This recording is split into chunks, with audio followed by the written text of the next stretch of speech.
ലൈംഗികാരോപണം നേരിടുന്ന രാഹുൽ മാങ്കൂട്ടത്തിനെതിരെ കോൺഗ്രസ് എടുത്ത സസ്പെൻഷൻ നാടകം പൊളിഞ്ഞു. രാഹുലിനെ പാർട്ടിയിൽ നിന്നും പുറത്താക്കിയെന്ന് പറയുമ്പോഴും സംരക്ഷണം ഒരുക്കുന്നത് കോൺഗ്രസ് യൂത്ത് കോൺഗ്രസ് നേതാക്കൾ തന്നെ. കോൺഗ്രസ് നേതാക്കളെല്ലാം ഷാഫിക്കും രാഹുലിനും കീഴടങ്ങിയെന്നാണ് വ്യക്തമാവുന്നത്. പുറത്താക്കിയെന്ന് പറയുമ്പോഴും രാഹുൽ മാങ്കൂട്ടത്തിലിനെ കോൺഗ്രസ് നൽകുന്നത് പൂർണ്ണ പിന്തുണയാണ്. ലൈംഗികാരോപണവും തെളിവുകളും പുറത്തു വന്നപ്പോൾ യൂത്ത് കോൺഗ്രസ് അധ്യക്ഷ സ്ഥാനം രാഹുലിന് നഷ്ടപ്പെട്ടു. പിന്നാലെ കോൺഗ്രസിൽ നിന്നും രാഹുലിനെ സസ്പെൻഡ് ചെയ്തു. എന്നാൽ ഇതൊക്കെ ഒരു പുകമറ മാത്രമാണെന്ന് തെളിയുകയാണ്. രാഹുൽ നിയമസഭയിലേക്ക് വരുമ്പോൾ കൂടെയുണ്ടായിരുന്നത് യൂത്ത് കോൺഗ്രസിന്റെ തിരുവനന്തപുരം ജില്ലാ അധ്യക്ഷൻ നേമം ഷജീർ ആയിരുന്നു. എന്നാൽ നേമം ഷജീറിനെതിരെ പരാതി നൽകിയിട്ടും പാർട്ടി നടപടിയെടുത്തില്ല. പിന്നീട് പാലക്കാട് രാഹുൽ എത്തിയപ്പോഴും കൂടെയുണ്ടായിരുന്നത് നേതാക്കൾ തന്നെ.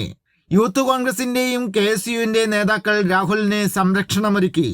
ഷാഫി പക്ഷത്തെ പാലക്കാട്ടെ നേതാവും KPCC ജനറൽ സെക്രട്ടറിയുമായ C ചന്ദ്രൻ മുഴുവൻ സമയവും രാഹുലിനൊപ്പം ഉണ്ടായി. ബെന്നി ബെഹനാൻ MP അടക്കമുള്ള നേതാക്കൾ രാഹുലിനെ ചേർത്ത് പിടിച്ചു.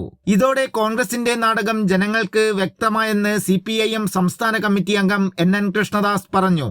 എല്ലാ നാടകമാണ് കോൺഗ്രസ് ചെയ്തുകൊണ്ടിരിക്കുന്നതെന്നുള്ളത് വ്യക്തമായില്ലേ? കോൺഗ്രസിന്റെ ഇനി ഏത് നേതാവാണ് ഇന്നലെ അദ്ദേഹത്തെ എന്നിട്ട് അവർ പറഞ്ഞ് ചേർത്ത് പിടിക്കും എന്നുള്ളതൊക്കെയാണ്.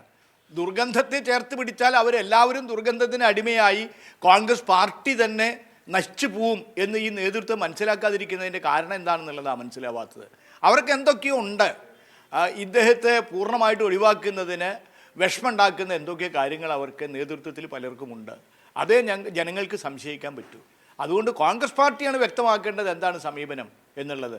ഷാഫി പറമ്പിലിനെയും രാഹുലിനെയും കോൺഗ്രസ് നേതാക്കൾ ഭയക്കുന്നുണ്ട്.